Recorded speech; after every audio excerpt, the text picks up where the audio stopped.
Jesus said to his disciples, For I tell you that unless your righteousness surpasses that of the Pharisees and the teachers of the law, you will certainly not enter the kingdom of heaven. I want to hear more.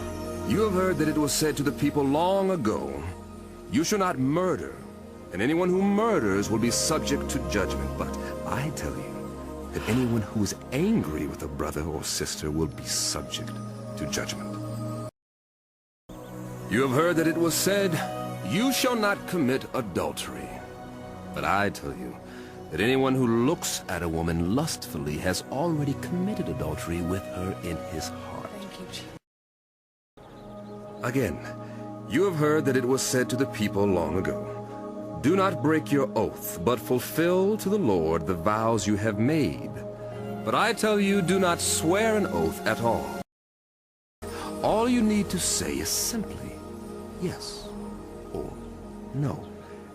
Anything beyond this comes from the evil one.